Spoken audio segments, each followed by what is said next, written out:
Hey. No, I muted my own self. Hey, what's up, everybody? How y'all doing today? And welcome to the first ever edition of Legacy Makers House Divided. And you're probably wondering, House Divided? What? Well, you got to thank the brainchild to the right of me for this great name. And this is not going to be something, it may be an occasional type thing that we do it, but this will be more for when we have rivalry games. So when you're down the road, when you see Ohio State take on Michigan, we might see Lamont and Jay come in here and just talk bad about each other for so sick. we'll just talk bad about each other for 30 minutes because that rivalry does not come lightly. So I mean, we'll be doing this for fun. It won't just be football, but we'll do it throughout the year and when we have some good times to try to pull up. But today we will do the college football version of the Commonwealth Cup preview, technically, where we have the two biggest schools in the state, the Virginia Tech Hokies and the Virginia Cavaliers. And, of course, with me, you see my man, Joey Raymond. Joey, how are you doing, man? How are you feeling? Football season is right there. Dude, I'm so pumped. We got the hotel booked for Atlanta. We're really excited to go down. It'll be our first time in the ATL. Man, dude, I'm so ready for football. Like, let's knock some helmets and let's play this thing, man. Like, I'm stoked. Yeah, I'm excited too. And when I look at it, so UVA, we got Coastal Carolina to get the season started. Now, a couple of years ago when this matchup initially happened, Coastal Carolina was a hot football team. So they're kind of on a little bit of a rebuild down there, but they are giving away free concession down there in Coastal Carolina. So maybe we are playing this game in the wrong place. Just saying. Right. I'm just saying. But yeah, we're going to get into it today. Joey's going to break down the Virginia Tech side of things. I got Virginia, and we're just going to talk about these two teams and what they mean in the state and what they got to look forward to for Coach Pry and Coach Elliott as they get into this is their fourth seasons at the same time. They got hired around the same time, Joey. So this is a very interesting time for both. And I feel like both programs are in an oddly similar place. You're talking about, two programs who have, kind of struggled in these first 4 years. And so it's interesting to see, because a lot of people thought that, both of them were going to go on this upward trajectory, and both of them have really kind of stalled out. Yeah, and I think that's the part, and with a lot of the fan base on both sides and certain times screaming to the top of their lungs saying, yo, what is this?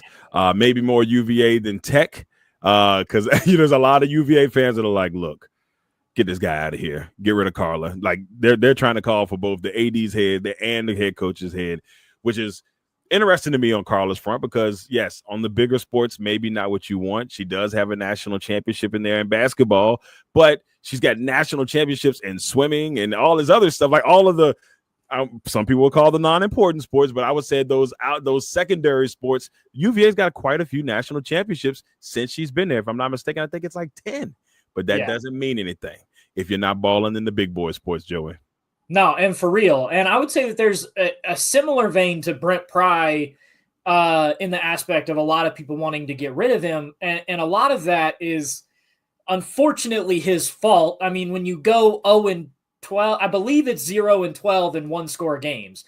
I mean, at some point, like you would think it'd be 50-50, but because of a lot of the coaching decisions that he's made, and I don't mean to bash on the guy because I love Brent Pry. I think he's a great human being. The question is can he put it all together as a coach? And so there's a lot of questions about that in Blacksburg. And so, yeah, there's a lot of people calling for his head too. I think this year is a real make or break year for Brent Pry. Yeah, and if anything, I think Coach Pry has done a really good job of recruiting within the state. That's always been one of the biggest things. People like, hey, you got to recruit in the state. He's done a great job of recruiting in the state. Unfortunately, it hasn't gone the way he wanted to. And on Coach Elliott's side, I feel like he's brought in some good people, but it just hasn't worked out. So I guess this year for both coaches, a very, very interesting year, my friend. Let's get into this a little bit. So, want to kind of break down some of the offseason moves on both sides. I want to get started with you first with Tech, man. Some of these offseason moves, the transfers, the coaches changes, all that fun stuff. Just give us your insight in that heading into, this season. Yeah, so Virginia Tech is really interesting with that. So, they fired, their defensive coordinator, their strength and conditioning coach. Tyler Bowen, their offensive coordinator, left for Ohio State, which I'm going to be honest, I think that was kind of a blessing in disguise. I think truly what happened is Brent Pry went into Tyler Bowen's office and was like, hey, look, either we turn this thing around or you're out. And Tyler Bowen was like, well, if I'm heading out the door anyways, then I'm just going to go ahead and jump ship and head over to Ohio State. Now, I will say the guys that they brought in, Philip Montgomery and Sam Seifkis, are, in my opinion, major upgrades. Every player that I've talked to, every person that I've talked to within the Virginia Tech organization, I mean, they talk really highly about these guys. And obviously you're going to, do that about a new coordinator anyways, because that's like what you're supposed to do, right? Right. But the one thing that catches me every time, especially with the players, is that they talk a lot about how these two individuals are better teachers, which is very interesting to me because obviously coaches do a million different things, but at the end of the day, can they really teach what is needed in order to put these guys in the situations that they should be so that they know the why behind what they're doing? If I need to be in a 3-4, why am I doing that? If we need to be 4-3, why are we doing that? And everything that I've heard says that these two guys explain the why a lot better than the previous regime. And then we upgraded in the strength and conditioning, which everyone says, is much better. Transfer wise and going into the players, I mean, first and foremost, not transfer wise, but just continuality. Kyron Drones is a healthy quarterback now. One thing that they talked about that, kind of went under the radar is how hurt Kyron Drones actually was. Right. Here. And he was essentially playing on not a full ankle. So, it's hard to be a quarterback like Kyron Drones when you're a dual threat quarterback when you can't run. And so you're playing with half of a Kyron Drones. But you've seen what Kyron can do when he's healthy. I mean, he torched Miami last year. Mm-hmm. Lost, even though they should have won. They probably should have won that game. They should have won that game. That was their game. Die on that hill, man. It's a pretty solid hill to die on. Like, there's a lot of Miami fans that knew that game. You're like, oh, we lost, and then the referee said, no, you didn't. And you're like, okay, we won. Yep. That's what it was like. That's what it was like. And so you have a healthy Kyron Drones, but not only that, but they made a lot of they called them Moneyball type moves where they were going to go get guys that they felt were kind of under the radar players that they felt could make a really big splash. One of those guys, and we'll talk a little bit about him later, is Ben Bell from Texas State. I think that dude is going to be an absolute dog on this defense.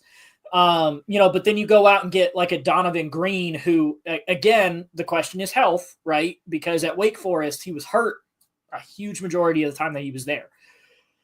But if he can stay healthy, he is a very talented wide receiver. You add him with Aiden Green. I personally think that they should be called Gang Green together. Because that's funny. Gang Green is legit. Yeah, right. And then you have a whole slew of running backs that you bring in to replace Toot Toot and Bayshall Tootin. And, they look like a really good running back core. And then you tie that all together with Philip Montgomery's just, everyone keeps calling it this like run and gun where they're not just going to hand the ball off to a Tootin type and just hope that Tootin can, break every single run for 80 yards. Instead, they're going to be mixing it a lot more and, throwing it to a lot of their skill guys and just letting them go, so it'll be interesting to see. I'm really excited about this year's team. And we'll get there later, but yeah, I'm really excited about this year's team. Yeah. I mean, that's a beautiful thing. I feel like looking at what Virginia has installed. They've done a lot of transfers. They've got the young man from Ohio State coming in on the defense, and Mitchell Milton, and he didn't get a lot of playing time there. And I think this is going to be a big opportunity for him to kind of come in and help try to improve a UVA defense at times last year that was just like mind blowing to watch on the field. You'd be like, what are you doing? What is this?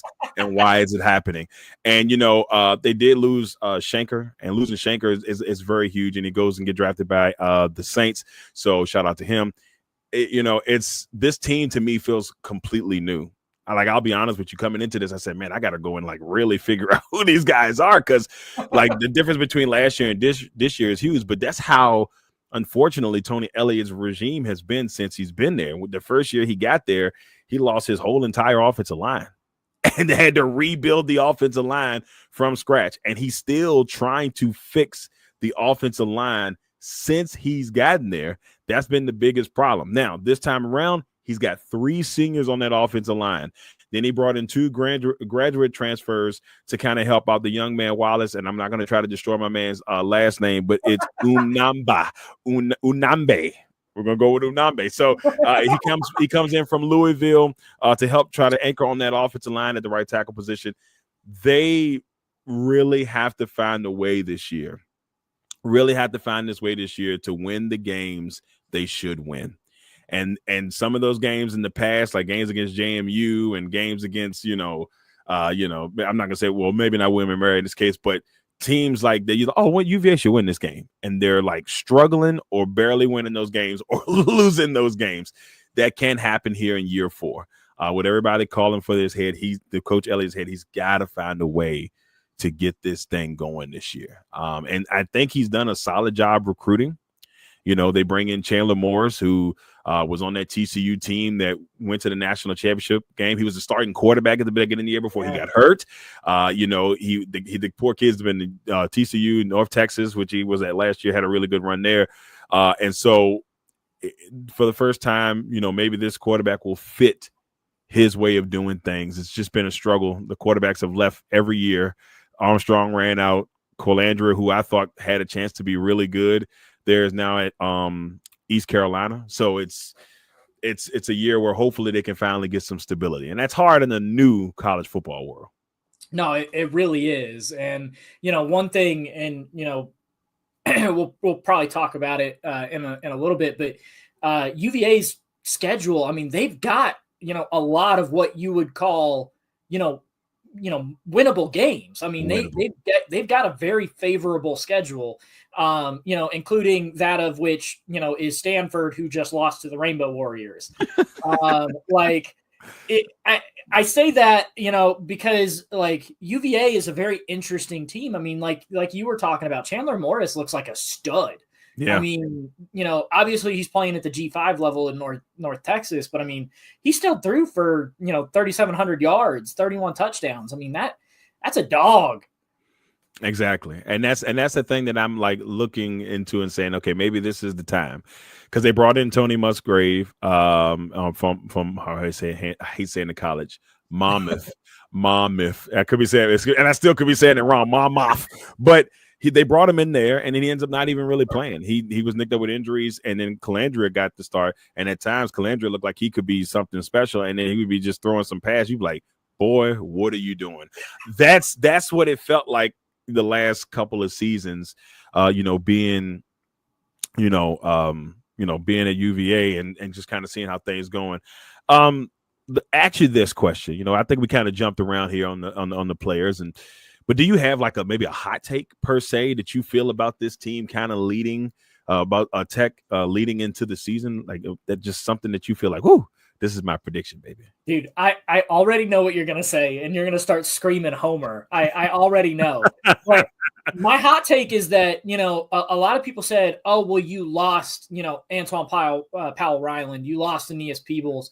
In my opinion, I actually think this team is better even without those guys. Mm-hmm. We lost a lot of guys to the draft, and we had a very talented team. I mean, we had Bashal Tootin, who's now, running back galore for the Jacksonville Jaguars. I mean, there was a lot of talent on that team. It just didn't go anywhere.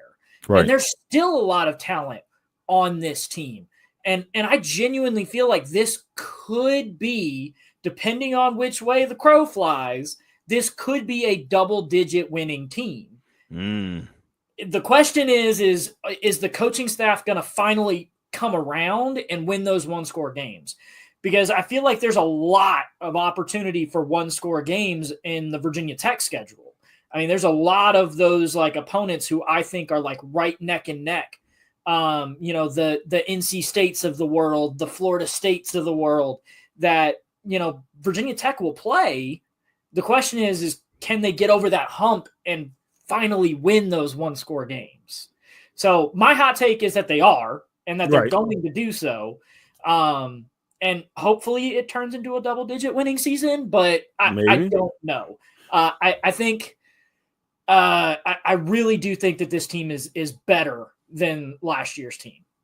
What about you? Any hot takes for you? I think the biggest hot take is I think that running back Xavier Brown could be the best, potentially could be the best running back in the conference. And that's a big thing to say. But I say this saying that when UVA were in games last year, that they ran the ball, 170, got 170 yards rushing, they were 3-0.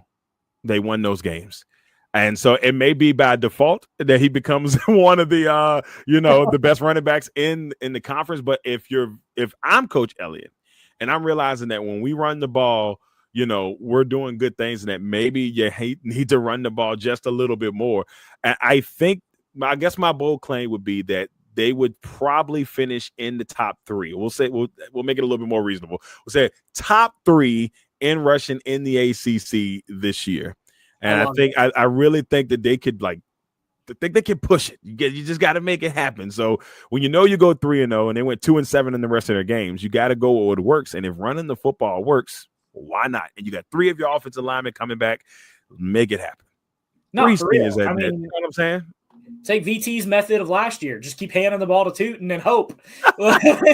Score, man. Score, please. Just hand it to him and see what he can do. Because, that genuinely was all Virginia Tech's offense last year. I know I got a lot of flack for criticizing Virginia Tech's offense last year. Mm-hmm. But, at the end of the day, that's all they did was handed the ball to Tootin. And they still ended up winning 6 games.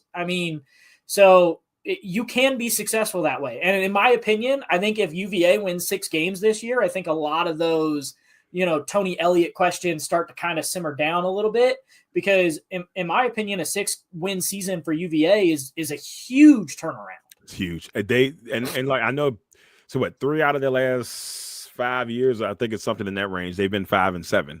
So they just haven't been able to make the bowl game. And for me, this team has to get into a bowl game this year because I think that if the whispers are not already loud, they will be flaming hot Doritos by the end of the season. And then if you're Carla Williams and one of the best ADs in the country, you can come at me, UVA fans. But, when you have somebody she's going to have to make a very tough decision if it doesn't, because this was her first true to heart real pick, as a head coach. So yeah, I think I can't remember if she was on the Mendenhall one, but this was her one that she, we know she put a lot of in-depth and research into this pick to try to bring in the right guy. And on paper, you bring in the right guy. This guy is a national champion. This guy is technically a rocket scientist. Like he went to school, for rocket science. And at UVA, we don't go get a lot of these, maybe some of the bigger name players because they look at grades. They've always tried to be the Stanford of the East. They may not say it out loud, but that's what they've always done. And it has hurt them in the major 3 sports at times. National championships or not, it still has hurt them at times because they can't get those bigger guns because people's like, I'm smart, but I ain't that smart. that's how some of those players think. Like, I'm all right, but I don't know if I'm that brilliant. So that part will be, very interesting to me and just kind of how it all comes together this year, for UVA. Yeah, no, I could definitely see that. And yeah, UVA tries to do a lot of the stuff that VT does and vice versa, and as it should be. I mean, in theory, you want these two teams to be as competitive as humanly possible. Exactly. I will never openly admit it, except I'm about to.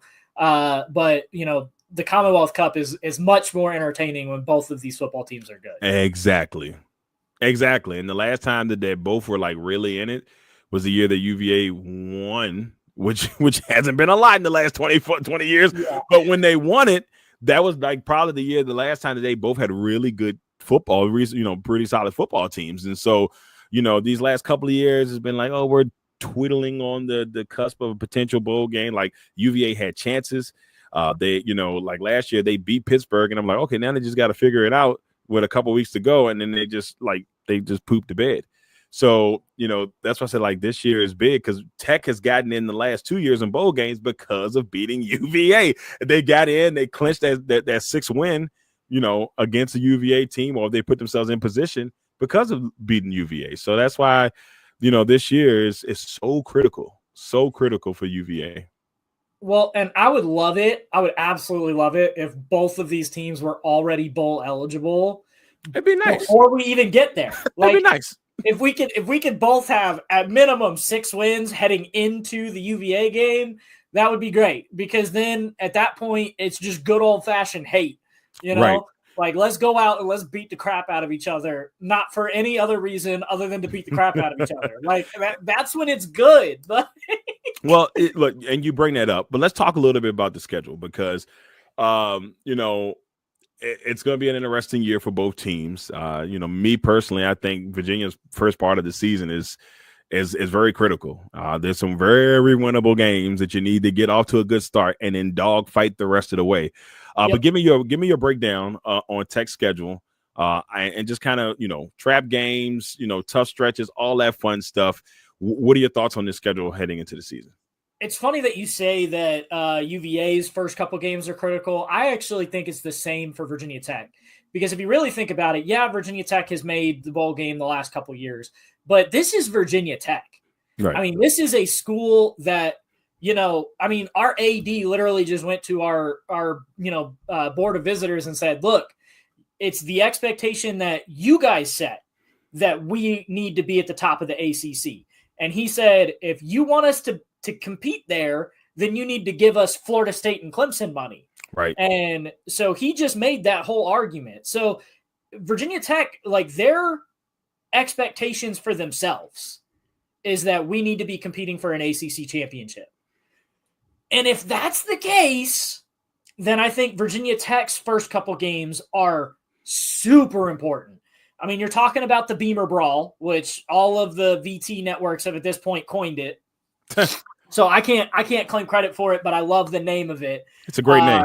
You know, we're going to Atlanta facing Shane Beamer, you know, and they're honoring Frank. It's going to be a really big deal. It's a really big game. And in my opinion, I don't think VT necessarily needs to win that game, but they need to look competent. And if they end up losing a 1-score game, I mean, that would suck, because that would be 0-13 in 1-score games. But at least at that point, if you've done all of the right things and you just get, you know, out-talented at the very end, I think that's fine. But right after that is when the critical part of the schedule hits, because then you play another SEC school in Vanderbilt, who, come to find out, for like the first time in my memory, Vanderbilt is being looked at as one of the top teams in the SEC.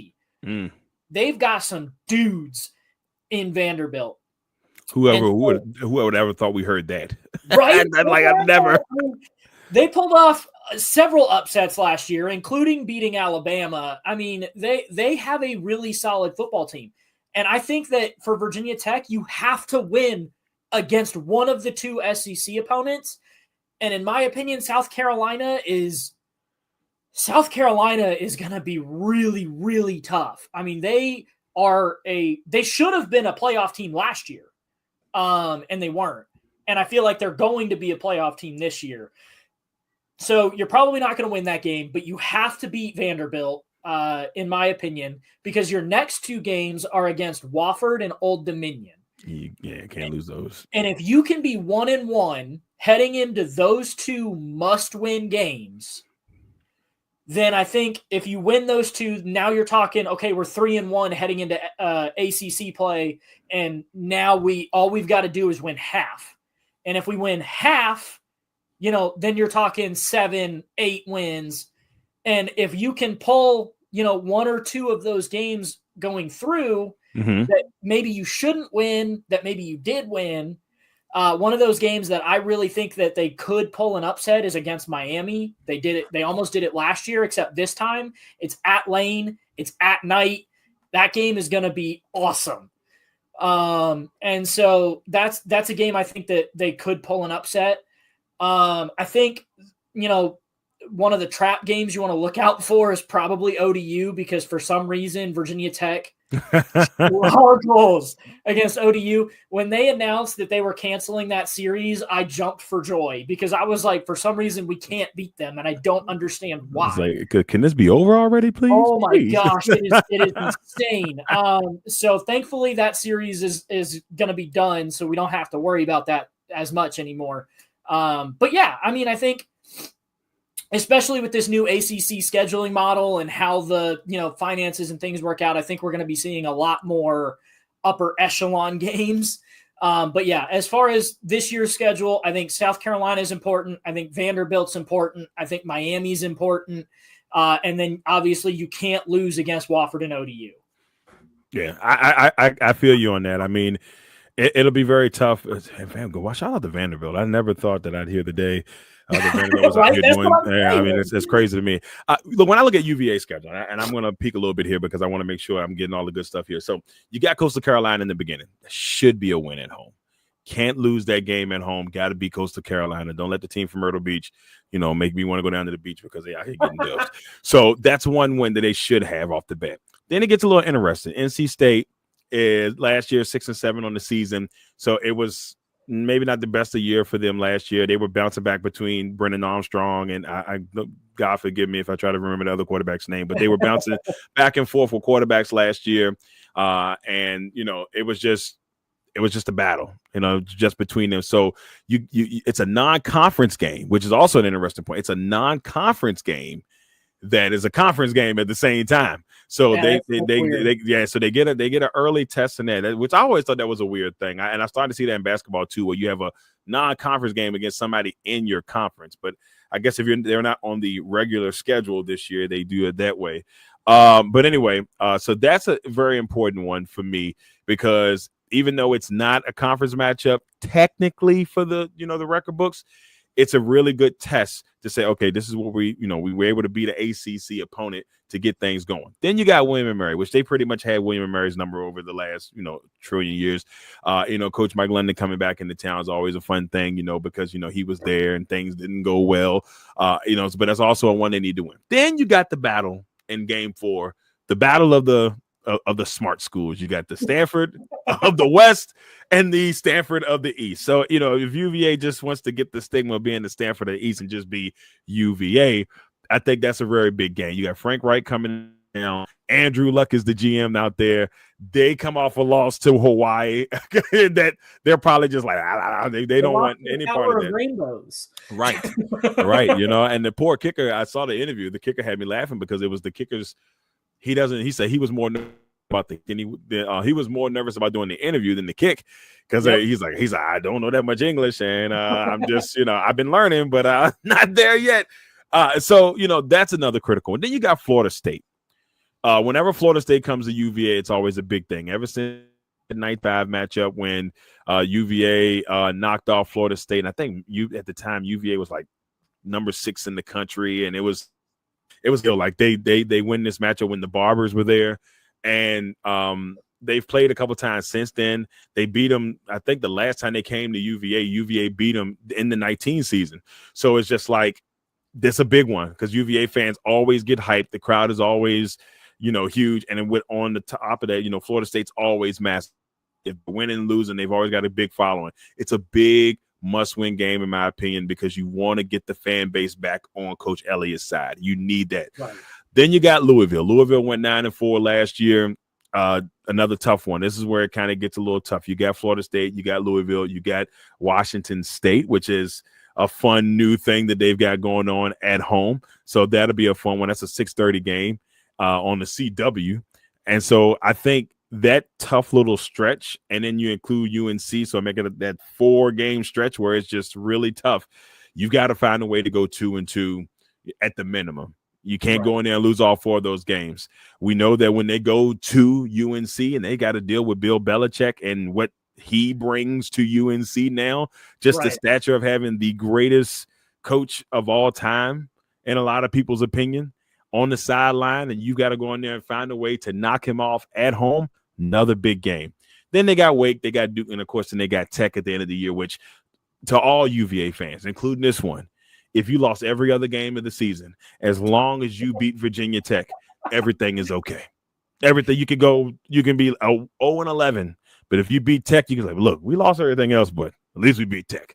That's what you want out of that situation. So, looking at this, I feel like UVA has a really good chance of being bowl eligible. That's why I agree with you a lot. They could, out of those first couple of games, I think they could be 3-1 heading into Florida State.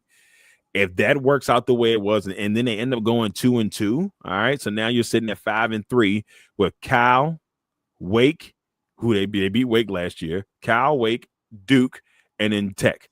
So if you can sneak 2 more wins before you get to Duke, who's been formidable the last couple of years, and then Tech, of course, being Tech, that puts you in position to potentially be bowl eligible. So that's what I kind of see that.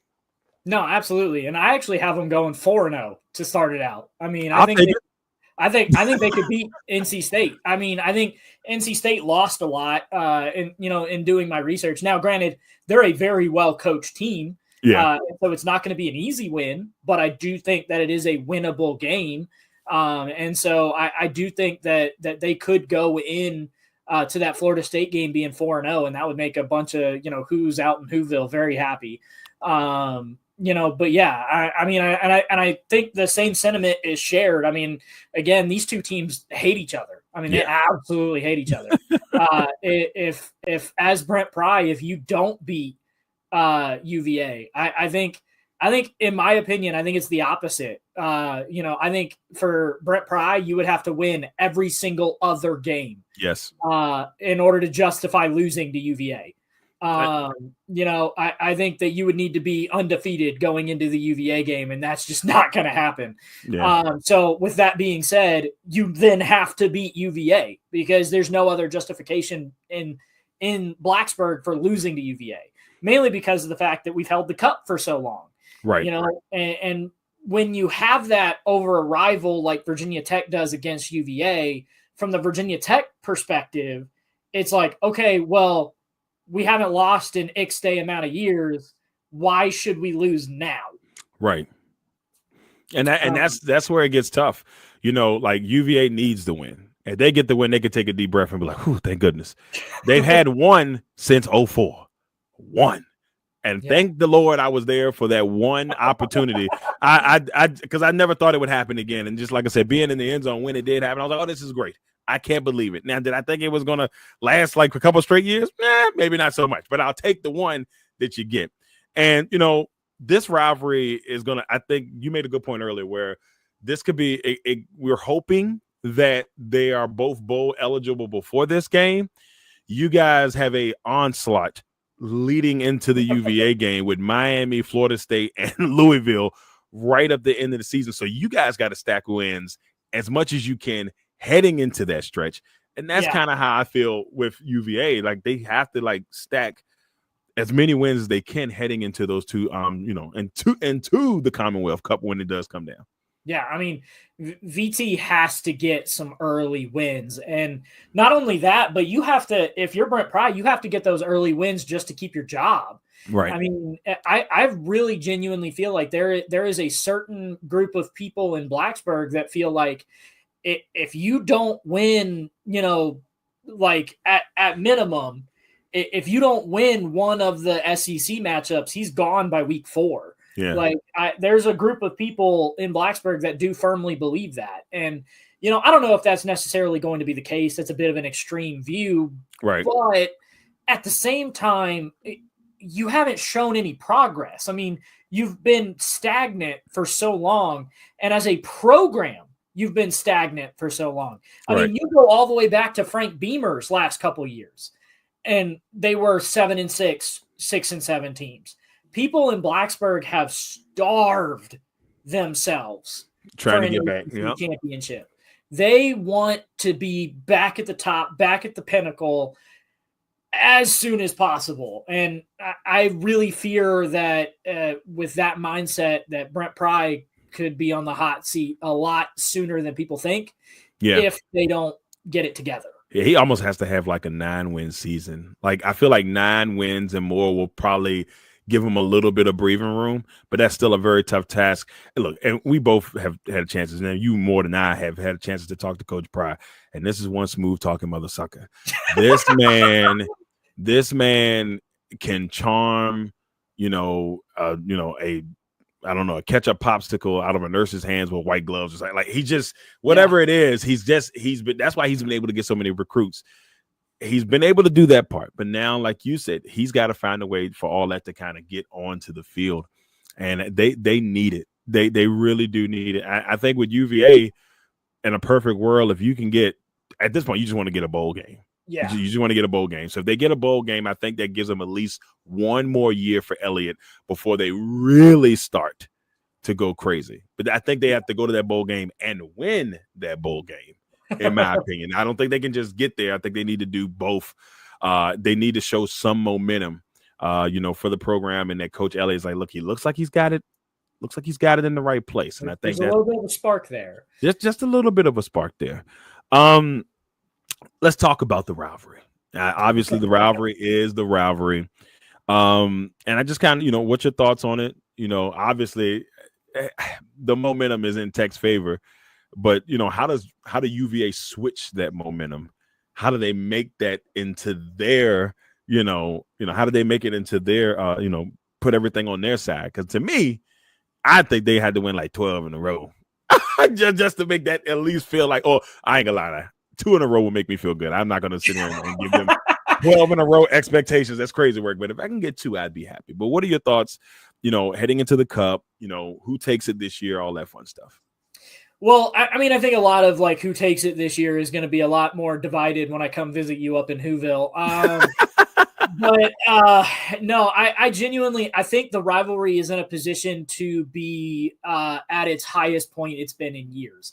I think if UVA really does get off to a 4-0 start, y'all lucky people over there who don't have to play 2 SEC opponents back to back to start your year. Thank the Lord. Like I feel like UVA, if they start out 4-0, I feel like there's a lot of fans up there that would be really excited. I think if you go start out 4-0 and then you split the rest, I think UVA is in a very good position. Mm-hmm. I think that there's a lot of momentum there. The question is can they have confidence going into Virginia Tech? Because in my opinion, it gets to a point where, if I take my Hokies hat off for just a second, in my opinion, if you've lost to someone that many years over and over and over again, it kind of gets into your head at that point of like, can we actually beat them? Are we actually cursed? What is going on? Why, for some reason, can we not beat them? You would think at some point it'd be like 50-50, and so those thoughts kind of creep into your head. And so if you're a UVA player, if you're a UVA coach, if you're a UVA fan, you have to have enough confidence going into this game that there is no doubt that you guys have a shot to win this thing. Because if there's even a little bit of doubt going into that game, I think y'all are done for. And that's nothing against who UVA is as a football team or as a fan base or as literally anything. It's just as a genuine, like someone who has played sports before. If that thought creeps into your head, you're done. You're done. So I think that they need to have enough success this season to go into that game with some confidence. And Virginia Tech, they're going to bring the confidence against UVA anytime. I mean, let's be honest, we're cocky. Like when we go into that game, and they should be. They have no reason not to be. Exactly. When we go into that game, it's like, yo, we've held the cup for this long. We're gonna, it's a given that we're gonna beat UVA, right? But you have to show it on the football field prior to that. You can't be going into the UVA game, at 5 wins, hoping to beat UVA to get a bowl game. You can't do that this year. You just can't. Yeah, I think, for me, if I had to be completely honest with you, this is Tech's game to lose, and it really all depends on, like you said, I couldn't have put it more beautifully myself. It's a mindset. It's just like when you see, it's like in the NFL, and I'll give 2 quarterbacks. You got Tom Brady, you got Pat Mahomes. When Tom Brady was in the league, a lot of losses that people that seemed to be primed to beat him, a lot of those losses became because you always knew that Tom Brady is Tom Brady. Yeah. And sometimes you just lose to a guy because he's Tom Brady. Not even anything he did special. It's Tom Brady. You got nervous. You didn't come to play in the gut check time. Boom. Pat Mahomes, same thing. Ask Josh Allen. Ask Lamar Jackson. Ask them why they can't get over the hump when it comes to Pat Mahomes. Only Joe Burrow's got a little bragging rights on that, but he ain't been in the playoffs in a while, so he can't talk that much. But when you look at it, it's like, and that's my analogy for this series. It's like Tech goes in, okay, if you had to bet, Tech's already winning. I said, like, they've got a 14-point lead heading into the game. Like it's 0-0, and they got a 14 lead heading into the game. So that part for me is like, how do you, if you're UVA, how do you, catch up with them? How do you, get out of the deficit and then keep going forward? That's the challenge, for UVA. And, for Coach Elliott and his team, getting this win is huge because it'll be, not a lot of coaches can say that they beat Tech in the last 20 years. Right now it's Bronco Mendenhall, and that's it. And so if Coach Elliott can get that win, a lot of fans will be like, woo, boy, we was ready to fire you, but you got this win. So for me, I even as much as, and you know how much I love this team, and I'm not doing this to try to bail out on it, but it's hard for me to say that when I know what the talent is on the Tech side and UVA is trying to still figure it out. Now, this opinion may change, 8 games in, and I'm like, look at this UVA team now, they clicking. But if I had to go based off of all the transfers coming in, trying to, figure out another quarterback, for another year, not knowing is making it hard for me to be like, oh yeah, UVA got this. I could never say that. And especially if Drones is healthy, Drones has been there. There's some chemistry there. So he knows his team. He's been around this team for this will be year 3 now, I think. Yeah. So he's been there a while, and UVA hasn't had that stability. So yeah, as much as I would like for UVA to win, if I had to pick right now, I'm going with Tech. But I'm hoping by week 8, I can change my mind on that. That's what I'm hoping for. Yeah, and like I said, I mean, like I said earlier, if Drones is right and if Drones is healthy, watch out because Virginia Tech will be a problem in the ACC if Drones is healthy. He can light up a football field and just tear your defense apart. I mean, he is tall, he is strong, he will run you over. And not only that, but he's got an arm that can, throw the ball daggum near 50 yards in the air. So he'll torch you in the air too if you're not careful. So, this Virginia Tech team has a lot of potential. It's, can we get over the hump? Is going to be interesting. It will be a fun season, my friend. I'm excited to kind of see how it all plays out. Before we get off, any final thoughts? Any final thoughts on the season? What you want to see, all that good stuff as we head into another year of Commonwealth Cup football, we'll call it. Hey, I'm excited. I think this season's going to be fun. We already marked it down. We're traveling to more away games this year than we have ever. That's good. We're going to Atlanta. We're going to go to NC State. We're going to travel up to Whoville, and I'm going to be very, very salty if they turn the sprinklers on me again. I'm not going to be a happy camper. It was so cold. Man, it was so cold. Smoking them cigars in the field. They got pissed. They was like, all right, now somebody put the fire out. Boom. And I think that's what I don't condone it. I don't condone it. Y'all got my team wet now. Come on. I don't even know where they got the cigars from. I guess right. Price had brought them. Which, I mean, let's be honest, J.C. Price is one of the most iconic pictures in Virginia Tech history, smoking the cigar right on the 50-yard line at UVA. So like, yeah, I mean, there's a lot of really interesting pieces about this rivalry that I really like, but I genuinely feel like this is going to be a good year for both teams. I feel like this is going to be a turning point year for both teams.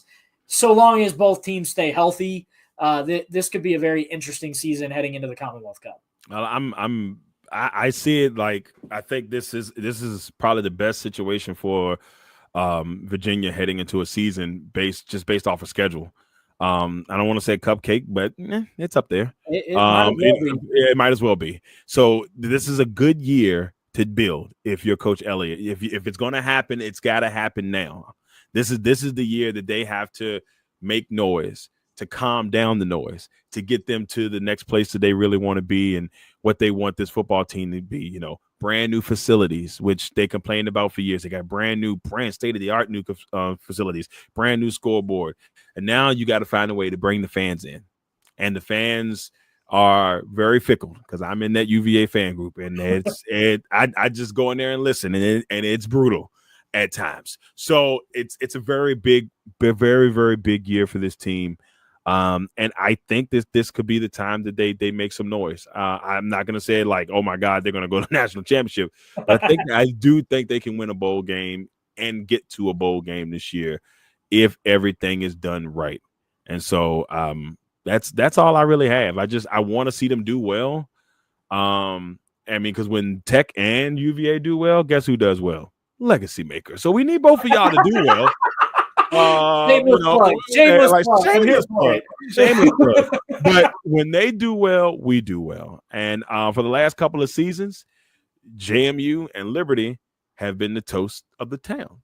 And you've got to find a way to make the two biggest schools in the state back on top. So I think it's a big for both schools overall, but it'll be fun to see.